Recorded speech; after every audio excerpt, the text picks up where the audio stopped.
আসসালামু আলাইকুম। আশা করি সবাই ভালো আছেন।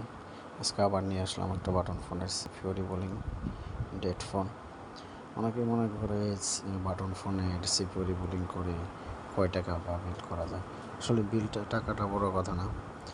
একটা মোবাইল কাস্টমারের কাছে অনেক কিছু, অনেক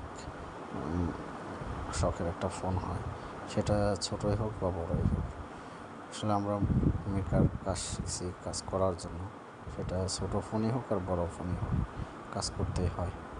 তাই এই কাজ করতেছি। এটার সিপিইউটা উঠালাম এটাকে এখন সোল্ডারিং আয়রন দিয়ে রাংগুলো পরিষ্কার করব।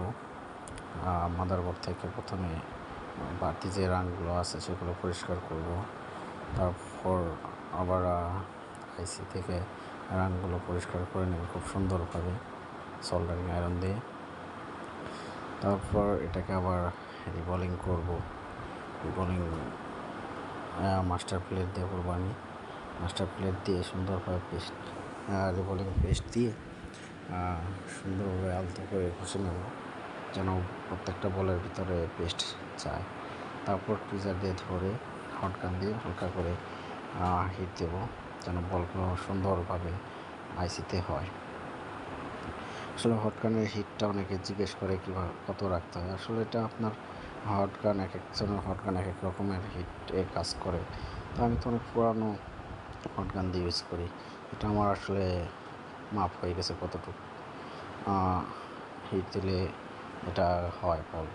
এই জন্য আমি নির্দিষ্টভাবে বলতে পারবো না কত পার্সেন্ট হাইট রাখতে হবে। এটা আমার হটগানের অনুমানে আমি কাজ করি। যাই হোক, আমাদের বল করা হয়ে গেছে। এখন এটাকে সুন্দরভাবে পেস্টিং পরিষ্কার করে আবার মাদারবোর্ডে বসাবো। মাদারবোর্ডে আন্ডারলাইন আছে, আন্ডারলাইনগুলো দেখে সুন্দরভাবে বসে হালকা করে হিট দিতে হবে। হালকা পেস্ট দিয়ে নেব, যেন টুইজার দিয়ে আবার হালকা করে নাড়া দেওয়া যায়। এতে পেস্ট নাড়া দিলে কি বলগুলো মাদারবোর্ডের সাথে সুন্দরভাবে আইসির বলগুলো লেগে যায়। আমাদের লাগানো শেষ, এখন চেক করা পালা ফোনটা অন হয় কিনা। আলহামদুলিল্লাহ, আমাদের ফোনটা অন হয়ে গেছে। যাই হোক, ছোটো ফোন হোক বা বড় ফোন হোক, ঠিক করে দিলে কাস্টমারও খুশি, আমরা মেকাররাও খুশি। আশা করি সবাই ভালো থাকবেন। আসসালামু আলাইকুম।